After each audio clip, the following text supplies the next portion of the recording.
అది ముంబై పట్టణం.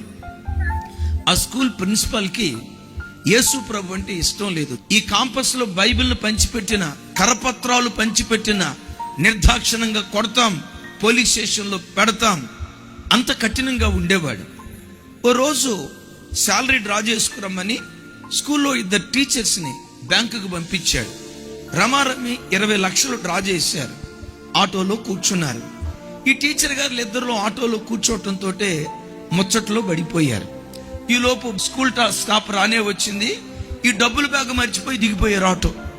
ఆటో డ్రైవర్కి బ్యాగ్ పెట్టారన్న సంగతి తెలియదు. ఆయన ఇంటికి వెళ్ళిపోయాడు. వీళ్ళు గేట్ లోపలికి వెళ్ళి ప్రిన్సిపాల్ వచ్చి, అమ్మా శాలరీ తీసుకొచ్చారా అని లోపు వెంటనే వాళ్ళు తెల్లమొక్క వేసి, సార్ ఆటోలో మర్చిపోయాం సార్ అని అన్నారు. ప్రిన్సిపల్ అన్నాడు, నాటకాలు ఆడకండి. మీ ఇల్లు అమ్ముతారా, పొలాలు అమ్ముతారా, ఆస్తి అమ్ముతారా, చివరికి మీ ప్రాణం తాకట్టు పెడతారేమో. నా 20 లక్షల రూపాయలు తీసివ్వండి. ఈ లోపు ఆటో డ్రైవర్ ఇంటికి వెళ్ళాడు. ఆటో బ్యాక్ సైడ్కి వచ్చాడు. ఈ బ్యాగ్ కనపడింది. ఓపెన్ చేయటంతో డబ్బులు ఉన్నాయి. ఎక్కడిది బ్యాగు?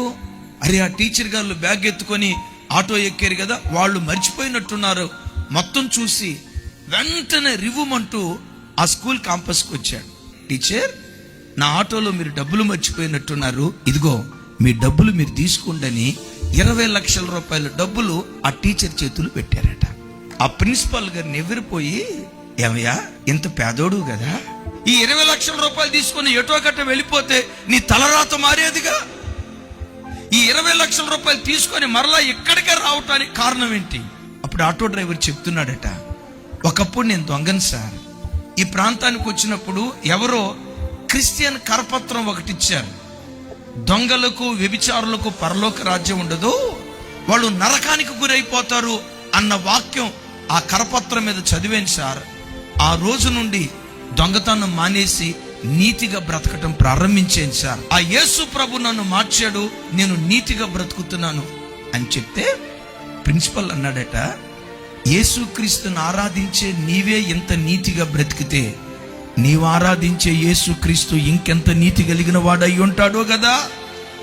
ఆటో డ్రైవర్ని చూసి ప్రిన్సిపల్ యేసుక్రీస్తును స్వరక్షకునిగా అంగీకరించి 2000 బైబిళ్ళు కొని ముంబై పట్టణం అంతా బైబిళ్ళు పంచిపెట్టాడట.